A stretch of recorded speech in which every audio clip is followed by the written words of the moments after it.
Et alors que cette semaine, l'Ukraine a subi la pire attaque de drones et de missiles depuis le début de la guerre, on a découvert l'existence de l'opération secrète Dronocide. Elle a été lancée depuis un mois par le renseignement militaire ukrainien pour détruire les opérateurs de drones russes autour de Zaporijjia, dans le sud-est du pays. Et ce qu'il faut noter, c'est que c'est le renseignement militaire ukrainien lui-même qui a dévoilé cette opération sur les réseaux sociaux.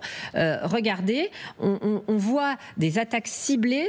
Elles concernent près de 90 opérateurs de drones. 42, selon les Ukrainiens, auraient été détruits ou gravement endommagés.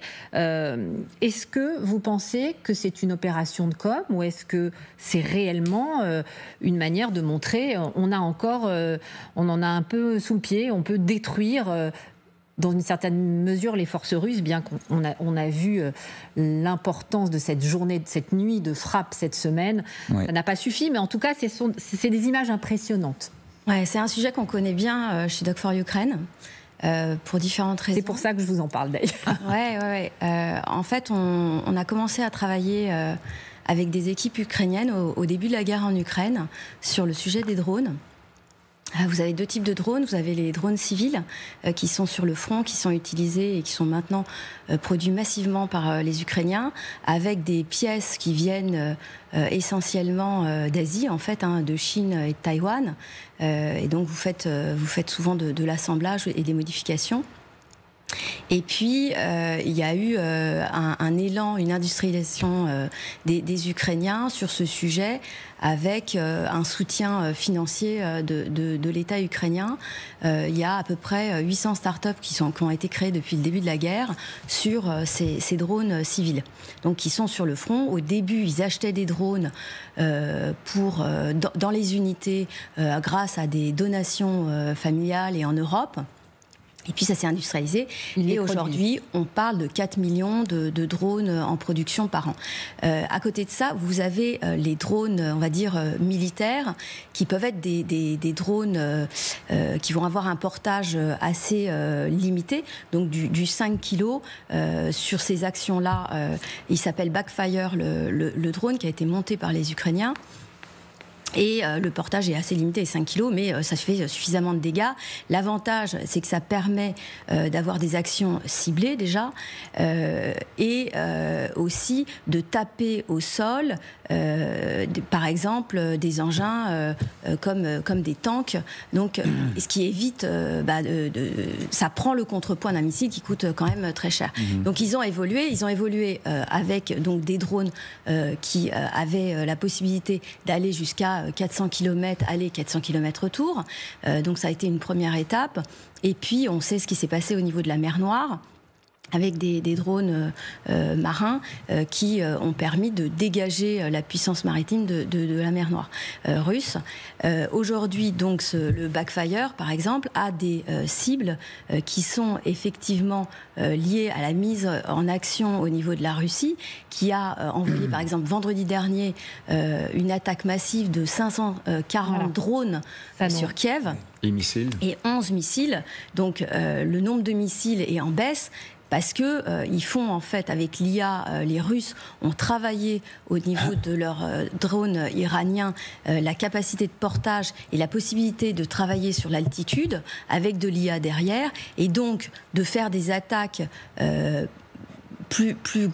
groupées, en fait, de drones avec une préparation en IA pour viser essentiellement des civils, et puis éventuellement, dans leur analyse, quelques points à stratégie militaire. Ronald Ato, sur cette opération secrète menée par les Ukrainiens, qui n'est plus secrète puisqu'ils la publient sur les réseaux sociaux, comment vous analysez C'est aussi la communication, je pense. Étant donné l'état... C'est difficile pour l'Ukraine en ce moment. Je pense qu'ils doivent tout faire pour essayer de démontrer qu'ils sont capables encore de frapper des cibles. Moi, je pense que les drones, on a tendance à croire que c'est une panacée, un remède miracle. Je pense qu'il faudra aussi développer d'autres. Il y a un général finlandais, par exemple, qui est très bon dans le domaine tactique, tout ça, qui disait il faudra que les Ukrainiens, tôt ou tard, et aussi les Européens, je pense qu'en arrière-plan, il faut que nous, on tienne compte de tout ça. Il faudra développer des systèmes de mortiers mobiles. Les Finlandais et les Suédois travaillent sur des capables aussi de frapper. Il ne faut pas se leurrer. Les drones, tôt ou tard, on va trouver des parades avec des micro-ondes, par exemple, ou d'autres systèmes. Pour les dévier. Pour les dévier, pour les empêcher de fonctionner. Oui. Il y a les drones aussi avec fibre optique, mais qui ont une portée limitée. On peut aussi couper les fils. Mais je pense que cette opération, puisque c'était votre question, c'est d'une part de montrer que les Ukrainiens sont encore capables de frapper, mais je ne crois pas que ça va révolutionner la situation sur le terrain. On va conclure avec vous, Guillaume Audin, un dernier mot sur cette opération dronocide. Écoutez, oui, pour un peu synthétiser ce qui a été dit et m'inscrire dans la droite ligne de ce qui a été soulevé ici. Bon, d'abord, oui, c'est pour contrer la menace que font peser les Russes. Vous avez parlé vous-même de cette attaque massive.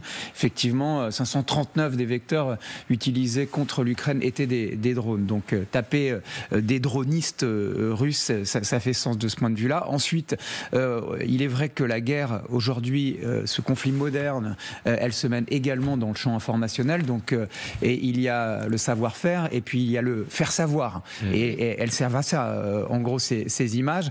Et je voudrais conclure avec cette idée qu'effectivement, des coups de fil ont eu lieu entre M. Trump et M. Poutine d'une part, mais également entre M. Zelensky et M. Trump d'autre part, et à suivre.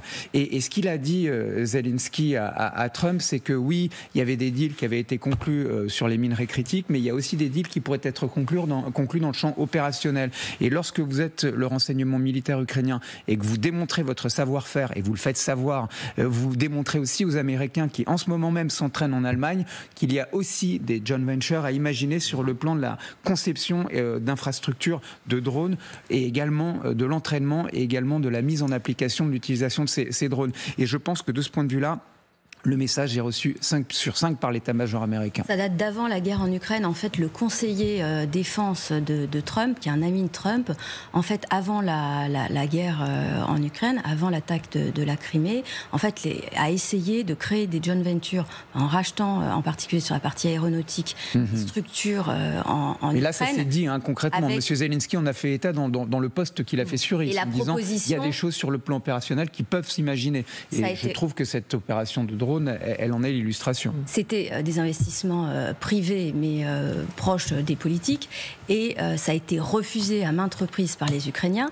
avec la volonté aussi de travailler sur des milices privées développées donc au profit des États-Unis. Et c'est pour ça, comme sur les minerais, qu'ils reviennent. En fait, l'Europe et les Ukrainiens essayent de gagner du temps pour avoir le temps de monter en puissance et qu'il n'y ait pas un abandon complet des États-Unis, même si ça se fait progressivement.